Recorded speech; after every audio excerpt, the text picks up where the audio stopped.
नमः सर्वेभ्य। आप सबका एक बार फिर से हार्दिक स्वागत है हमारे YouTube चैनल संस्कृत स्पर्श में। आई होप आप सब स्वस्थ होंगे और मस्त होंगे। पिछले 5-6 दिन में मैं आपके लिए कोई वीडियो नहीं बना पाई, इसके लिए I'm सॉरी भाई, क्योंकि मेरे भाई की शादी थी और आप सब तो जानते हैं कि शादी वाले घर में टाइम नहीं मिल पाता है। तो ज़्यादा टाइम वेस्ट न करते हुए हम अपनी आज की वीडियो को हम स्टार्ट करते हैं। हमने शुरू किया था हमारा समास वाला टॉपिक, तो समास वाले में हमने कर लिया है केवल समास, अव्ययी भाव समास और तत्पुरुष समास। तत्पुरुष समास में हमारा रहता है सिर्फ गति और प्रादि तत्पुरुष समास। देखिए, गति या प्रादि तत्पुरुष समास आपका क्या होता है, जो प्र आदि आपके 22 उपसर्ग होते हैं, यदि इनके साथ तत्पुरुष समास हो तो प्र आदि उपसर्ग का क्या लिखा जाता है, अर्थ लिखा जाता है। तो इन समासों को है ना, इनके अर्थ के आधार पर ही पहचाना जाता है। कौन से समास को? गति या प्रादि तत्पुरुष समास को। ठीक है, जैसे आपका कोई प्र उपसर्ग है, प्र उपसर्ग है, तो प्र को हम किस अर्थ में लिख सकते हैं? हम इसका परकृष्ट या फिर परगतः, परकृष्ट या फिर परगतः। ठीक है, वी को हम लिख सकते हैं विशिष्ट या विपरिकृष्ट, यानी कि इसको विरुद्ध अर्थ में प्रयुक्त करते हैं। और इनके साथ में आपकी प्रथमा विभक्ति लिखी जाती है। कौन सी विभक्ति लिखी जाती है? आपकी प्रथमा। जैसे प्र को लिखते हैं हम परकृष्ट और वी को लिख सकते हैं हम विशिष्ट या फिर विपरिकृष्ट। ठीक है, जैसे इसके कुछ एग्जाम्पल आपके प्राचार्य, परगतः है, आचार्य। पर पितामह, यानी कि प्र आ गया ना, तो प्र को आपने क्या लिख दिया? परकृष्ट लिख सकते हैं या फिर आप परगतः लिख सकते हैं। ठीक है, विदेश है, विदेश को क्या लिखोगे आप? विपरिकृष्ट या फिर विशिष्ट। ठीक है, विपरिकृष्ट देश है। विमाता यानी कि विरोधा माता, विपक्ष विरुद्ध पक्ष। ठीक है, जो आपके या गति या प्रादि तत्पुरुष समास है, ये आपके होते हैं प्र आदि कितने उपसर्ग होते हैं आपके? 22। कितने उपसर्ग होते हैं आपके? 22। तो इनको हम इनके अर्थ के आधार पर ही हम इसको पहचान सकते हैं। ठीक है, नेक्स्ट है आपका प्री उपसर्ग। जो आपका प्री उपसर्ग है वो प्रीग्लान अर्थ में प्रयुक्त होता है और इसके साथ आपकी कौन सी विभक्ति लगती है? आपकी चतुर्थी विभक्ति। कौन सी विभक्ति लगती है? आपकी चतुर्थी विभक्ति। जैसे प्रियदन है, यानी कि प्रीग्लान अध्ययनाय, प्रीग्लान अध्ययनाय यानी कि अध्ययन में आलसी। निर या निस आदि उपसर्ग के योग में आपकी कौन सी विभक्ति लगती है? आपकी पंचमी। कौन सी लगती है? आपकी पंचमी। ठीक है, निस को हम क्या लिख सकते हैं? निष्क्रांत है, और निर को हम किस अर्थ में प्रयुक्त करते हैं? हम निर्गतम। किस अर्थ में? निर्गतम। निष्कौशाम्बी यानी कि निष्क्रांत कौशाम्ब्या। ठीक है, निरअंगुलम यानी कि निर्गतम अंगुलिभ है। कौन सी विभक्ति यूज हुई आपकी इसके अंदर? आपकी पंचमी। कौन सी विभक्ति? पंचमी। ठीक है, अगर अप उपसर्ग हो तो अपगतम में, अगर उप उपसर्ग हो तो उत्क्रांता। ठीक है, इसके अर्थ में आपका क्या होता है? इसका यूज होता है। और इनके साथ में कौन सी विभक्ति लगती है? आपकी पंचमी, यानी कि अपकर्मम, अपगतम कर्मात। क्रम के अंदर कौन सी विभक्ति लगी है? आपकी पंचमी, अपगतम कर्मात। ठीक है, नेक्स्ट है आपकी उत्कुला, उत्कुला यानी कि उत्क्रांता कुलात, उत्क्रांता कुलात। ठीक है, जैसे इसके नोट है, इसका अपेत या फिर च्युत या फिर अपोड या फिर अपत्रश्य या फिर मुक्त या फिर कुर्द, इन शब्दों के अर्थ में भी आपकी कौन सी विभक्ति लगती है? आपकी पंचमी। और जो आपका अप उपसर्ग है और उप उपसर्ग है, इनके साथ भी कौन सी विभक्ति लगती है? आपकी पंचमी। ठीक है, इन सब के साथ कौन सी विभक्ति लगती है? आपकी पंचमी। और जो आपका उत्तर पद होता है वो प्रधानता के रूप में लिखा जाता है, यानी कि कल्पना पोड है, कल्पना यहाँ अपोड है। सुखापेत है, सुखात अपेत है। मार्ग च्युत है, मार्गात च्युत। देखिए, इन सब में आपकी कौन सी विभक्ति लगी है? आपकी पंचमी। कौन सी लगी है? आपकी पंचमी। ठीक है, अति उपसर्ग यानी कि अति किस यूज में होता है? आपका अतिक्रांत है। किसके अर्थ में प्रयुक्त होता है? आपका अतिक्रांत है। और इसके साथ कौन सी विभक्ति लगती है? आपकी पंचमी। कौन सी लगती है? पंचमी, यानी कि अतिमालम, मालाया अतिक्रांत, मालाया अतिक्रांत। ठीक है, कौन सी विभक्ति लगी इसके अंदर भी? आपकी पंचमी। अव उप उपसर्ग यानी कि अव किसके यूज में आता है? आपका अवकृष्ट, और उप आता है आपका उपमित है। अव आता है आपका अवकृष्ट है और उप आता है आपका उपमित है। और इनके साथ कौन सी विभक्ति लगती है? आपकी तृतीय विभक्ति। अब कोकिल है, अवकृष्ट है कोकिला, उप प्रधान है उपमित है प्रधानीन, उपाध्यक्ष है उपमित है अध्यक्षीन। ठीक है, क्लियर यहाँ तक।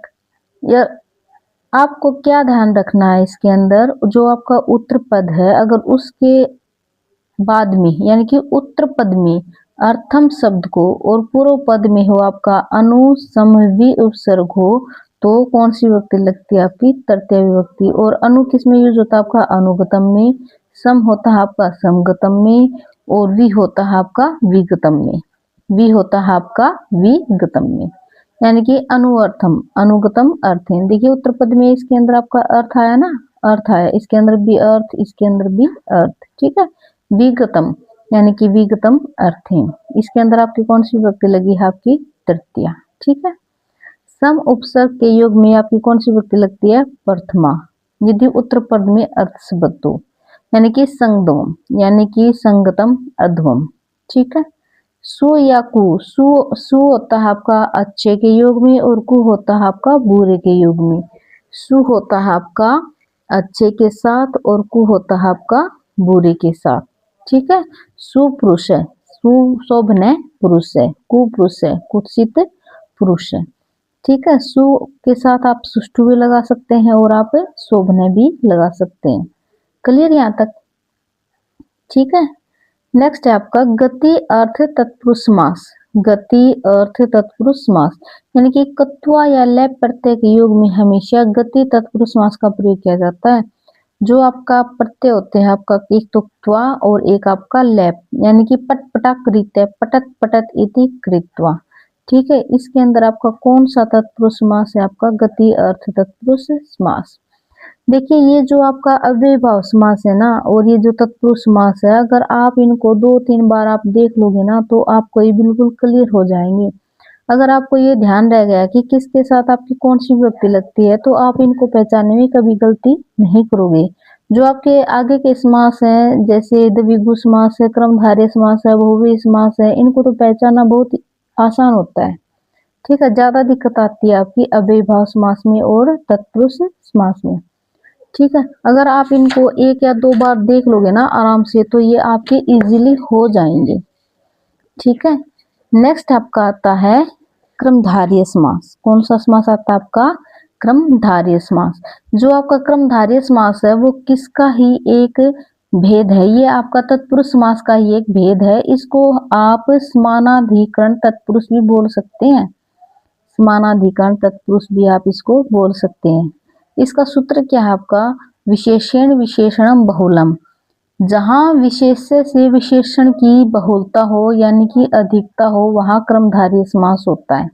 कौन सा समास होता है आपका क्रमधारय समास होता है। ये आपका तत्पुरुष समास का ही भेद है ये आपका, तो इसको आप समानाधिकरण तत्पुरुष समास भी आप बोल सकते हो। ठीक है, इस समास में विशेष्य के अनुसार ही विशेषण में विभक्ति लगती है और विग्रह करने पर जो आपका विशेष्य और विशेषण है ना उनके बीच में या तो फिर च लगेगा, च के साथ आपका या तो लगेगा आपका असौ या फिर लगेगा आपका तद।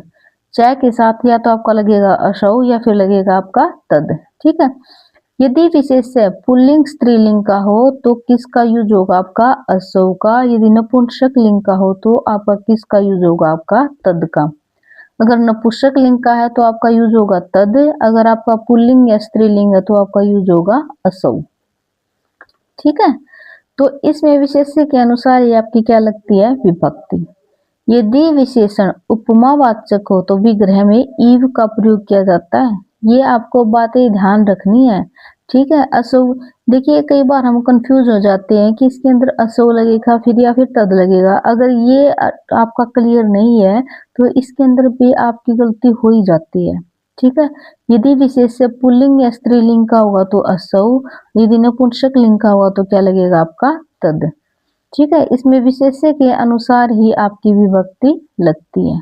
ठीक है, यदि विशेषण उपमावाचक हो तो विग्रह में किसका यूज होगा आपका ईव का। देखिए जैसे कृष्ण सर्पै, कृष्ण च असौ सर्पै। ठीक है, ये आपका क्या है पुल्लिंग है ना, तो कृष्ण च असौ सर्पै। रक्तोत्पलम, रक्तम उत्पलम तद। जो आपका रक्त है ये क्या है आपका नपुंसक लिंग है, तो इसके अंदर क्या लगा आपका, रक्तम उत्पलम तद। घन श्याम है, घन इव श्याम है। सुंदर मुखम, सुंदरम मुखम इव। देखिए इसके अंदर आपका इव आया क्योंकि इसके अंदर आपकी उपमा की गई है, ठीक है, सुमुख की, किसके, सुंदर मुख, ठीक है। कमल मुखम यानी कि कमल मुखम इव। दुग्ध धवलम, दुग्धम इव धवलम यानी कि दूध के समान सफेद, ठीक है। नीलोत्पलम, नीलम उत्पलम इव। पीताम्बरम, पीतम अम्बरम इव, ठीक है। कर्पूर गौरय, कर्पूर इव गौरय, ठीक है। मृग चपला, मृग चपला इव, ठीक है। इसके अंदर आपको क्या ध्यान रखना है, कुछ स्थितियों में विशेष्य पूर्व में होता है और विशेषण किस में होता है, उत्तर पद में होता है, ठीक है। तो वहां भी आपका उसी स्थिति में आपका विग्रह होगा, यानी कि जो आपका विशेष्य होगा वो तो पहले ही आएगा और जो विशेषण होगा वो बाद में आएगा, ठीक है। जैसे पुरुष व्याघ्र, पुरुष व्याघ्र इव, पुरुष सिंह, पुरुष सिंह इव, ठीक है। क्लियर, ये वाला क्लियर हो गया आपका। ये कुछ इसके एग्जाम्पल है, ये आप देख लेना, ठीक है। कर किस लिए, करे किस लिए इव। ये आपका जैसे कुछ स्थिति में मध्य पद का विलोप हो जाता है, जैसे देव ब्राह्मण है, देव पूजक ब्राह्मण है, साग पार्थिव है, साग प्रिय पार्थिव है। ये वाला एग्जाम्पल ये आपका बहुत बार पूछा जा चुका है एग्जाम में, साग पार्थिव है, साग प्रिय पार्थिव है। वर्णो वर्णन स्थिति में भी दो रंगवाची शब्द विशेषण रूप में हो तो भी वहां पर आपका क्रमधारय समास होता है। यहाँ से भी आपका एग्जाम में कई बार पूछा जा चुका है। जैसे कृष्ण श्वेत है, हम ये सोचेंगे ये द्वंद्व समास है, लेकिन ये द्वंद्व समास न होकर ये आपका कौन सा समास है, आपका क्रमधारय समास है। और किस सूत्र से है, आपका वर्णो वर्णन सूत्र से, वर्णो वर्णन सूत्र से। देखिए कृष्ण श्वेत है, कृष्ण काला श्वेत, श्वेत काला और सफेद यानी कि कृष्ण श्वेत है। नील लोहित है, नील है लोहित है, ठीक है। कृष्ण सारंग है, कृष्ण है सारंग है। तो वर्णो वर्णन सूत्र से ये आपका द्वंद्व समास न होकर ये आपका कौन सा समास है, आपका क्रमधारय समास है। कौन सा समास आपका, क्रमधारय समास है। देखिए एग्जाम में यही से ज्यादा पूछे जाते हैं। जैसे हमने एक वहां पे किया था अव्ययभाव समास के अंदर नदी भीष्य वाला, कौन सा, नदी भीष्य वाला। जैसे जो पंचगंगम था उसको हम देखकर सोचेंगे कि ये द्विगु समास है क्योंकि इसके अंदर पूरा पद है जो आपका वो क्या है, संख्यावाची है, लेकिन वो द्विगु समास नहीं होकर आपका कौन सा समास है, आपका अव्ययभाव समास है। किस सूत्र से, नदी भीष्य सूत्र से। सेम एज इट इज यहीं पर है, वर्णो वर्णन सूत्र से तो ये आपका क्रमधारय समास है, लेकिन देखने से लगता है कि ये आपका द्वंद्व समास है, ठीक है। यहीं से कंफ्यूजन वाले क्वेश्चन आपसे पूछे जाते हैं एग्जाम में, ठीक है। नेक्स्ट है आपका द्विगु समास। कौन सा, द्विगु समास। संख्या पूर्वो द्विगु यानी कि पूर्व पद संख्यावाची और उत्तर पद संज्ञावाची हो तो वह कौन सा समास होता है, आपका द्विगु समास होता है। यह समास समाहार अर्थ में प्रयुक्त होता है। किस अर्थ में प्रयुक्त होता है, समाहार अर्थ में। जैसे शताब्दी, शतानाम अब्दानाम समाहार है, सत्य, ठीक है, सो आ गया ना, शतानाम अब्दानाम समाहार है। अष्टाध्यायी, अष्टानाम अध्यानाम समाहार है। देखिए सब में समाहार है, ये समूह में आया है आपका, और इसके अंदर आपका जो पूर्व पद है वो क्या है, आपका संख्यावाची है, ठीक है। और जो उत्तर पद है वो आपका क्या है, संज्ञावाची है। पंचरात्रम, पंचानाम रात्रिणाम समाहार है। पंचपात्रम, पंचानाम पात्राणाम समाहार है, ठीक है। चतुर्भुजम, चतुर्णाम भुजानाम समाहार है। द्विरात्रन, द्वयो रात्रियो समाहार है। द्विगु, द्वयो होगा वो हो समाहार। देखिए इसके अंदर नोट में आपको क्या ध्यान रखना है, जो आपका मुनि शब्द यदि समूहवाचक है यानी कि अगर व्यक्तिवाचक संज्ञा है तो क्या होगा, आपका द्विगु समास होगा। अगर आपका समूहवाचक है अर्थात व्यक्तिवाचक संज्ञा शब्द है तो आपका क्या होगा, द्विगु समास होगा। अगर ये व्यक्तिवाचक न होकर अगर जातिवाचक है तो आपका क्या होगा, आपका अव्ययभाव समास होगा। क्या होगा, आपका अव्ययभाव समास, ठीक है। ये वाले भी आपको बहुत बहुत ध्यान से याद रखना है। जैसे द्विमुनि, द्वयो हो मुनि हो समाहार है, द्विगु समास। त्रिमुनि, त्रियाणाम मुनिनाम समाहार है। कौन सा समास हो गया, आपका द्विगु समास। देखिए इसके अंदर फिर आ गया द्विमुनि, दवौ मुनि, अव्ययभाव समास। देखिए इसके अंदर इसके लास्ट में तो आपके क्या है, विसर्ग है। तो ये आपका क्या है, व्यक्तिवाचक संज्ञा है और इसके अंदर आपका विसर्ग नहीं है, तो ये आपका क्या है, आपका जातिवाचक शब्द है। क्या है, आपका जातिवाचक है। ठीक है। द्वि मुनि, दवो मुनि यानी कि अव्ययभाव समास। त्रिमुनि, त्रियः मुनि है अव्ययभाव समास। क्लियर, क्लियर है यहाँ तक। ठीक है। नेक्स्ट है आपका बहुव्रीहि समास। कौन सा समास आपका, बहुव्रीहि समास, यानी कि प्रायण अन्य पदार्थ प्रधानो बहुव्रीहि चतुर्थ है, यानी कि जो इसमें अन्य पद प्रधान होता है वो आपका बहुव्रीहि समास होता है और ये आपका चौथा चतुर्थ पार्ट है। ये कौन सा पार्ट है आपका, चतुर्थ, यानी कि चौथा समास है ये आपका। ठीक है। प्रायण अन्य पदार्थ प्रधानो बहुव्रीहि चतुर्थ है, यानी कि प्राय अन्य पद की प्रधानता होती है वह बहुव्रीहि समास कहलाता है। यह समास का चतुर्थ भेद है और इस समास सामासिक पद विशेषण होता है। जो अन्य अर्थ निकलता है वह क्या होता है, आपका विशेष्य होता है, यानी कि विशेष्य के अनुसार ही सामासिक पद में लिंग होता है। ठीक है। बहुव्रीहि समास, इसके अंदर क्या होता है आपका, अन्य पद क्या होता है आपका, इसके अंदर प्रधान होता है। ठीक है। और ये आपका कौन सा भाग है, ये आपका चौथा भाग है।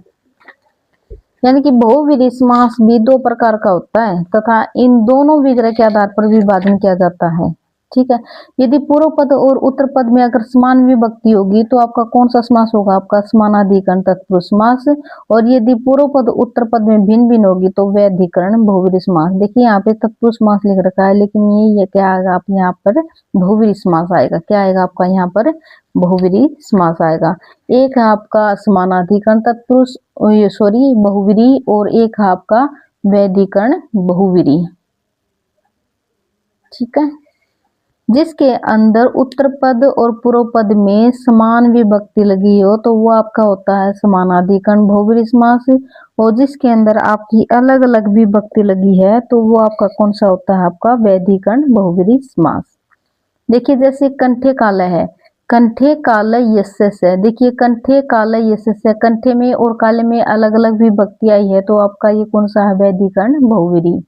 पीताम्बर, पीतम अम्बरम यस्य से, देखिए पीतम में और अम्बरम में एक ही विभक्ति आई है, एक समान विभक्ति आई है तो ये आपका कौन सा, आपका समानाधिकरण बहुव्रीहि।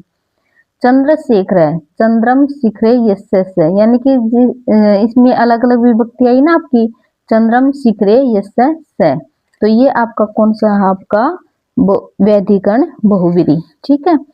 पिनाक पाणी, पिनाकम पाणौ यस्य से, व्यधिकरण बहुव्रीहि। दशानन है, दस आनानी यस्य से, तो ये आपका कौन सा है, व्यधिकरण बहुव्रीहि। ठीक है। आई होप आपको यहाँ तक क्लियर हो गए। देखिए जो आपके बहुव्रीहि समास के जो आपके ये उदाहरण है ये मैं शॉर्ट्स वीडियो में डाल दूंगी। उम्मीद करती हूँ कि आप इनके लॉन्ग वीडियो के साथ साथ आप मेरी शॉर्ट्स वीडियो भी देखते होंगे, क्योंकि वहाँ पे बिल्कुल ये छोटी छोटी वीडियो होती हैं लेकिन ये बहुत ही काम की होती हैं। ठीक है। आई होप आपको मेरी ये वीडियोस पसंद आ रही होंगी। देखिए जो आपका कुछ इसके अंदर आपको बहुव्रीहि के अंदर आपके कुछ निष्कर्ष हैं, जैसे चंद्रमुख है बहुव्रीहि, चंद्रमुखी बहुव्रीहि, पीताम्बर बहुव्रीहि, जैसे चंद्रमुखम क्रमधार्य, पीताम्बरम क्रमधार्य, निर्धनम अव्ययभाव। ये आप ये सोच रहे होंगे कि ये हम देखेंगे कैसे कि ये बहुव्रीहि है या फिर क्रमधार्य है। देखिए अगर ये देखिए नपुंसकलिंग में आ गया, मैं आ गया ना, तो ये आपके क्रमधार्य हैं। चंद्रमुख है बहुव्रीहि, चंद्रमुखी बहुव्रीहि, पीताम्बरम बहुव्रीहि। निर्धनम अव्ययभाव समास, और एक होता है आपका निर्धन है, ये होता है आपका बहुव्रीहि समास। चतुर्भुज है बहुव्रीहि, दशानन है बहुव्रीहि।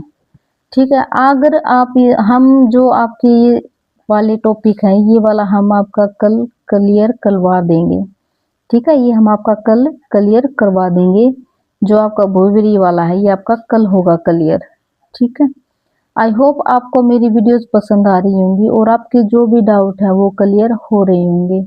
ठीक है। अगर आपको कुछ पूछना है या फिर कोई डाउट है आपका तो आप कमेंट बॉक्स में कमेंट करके पूछ सकते हैं।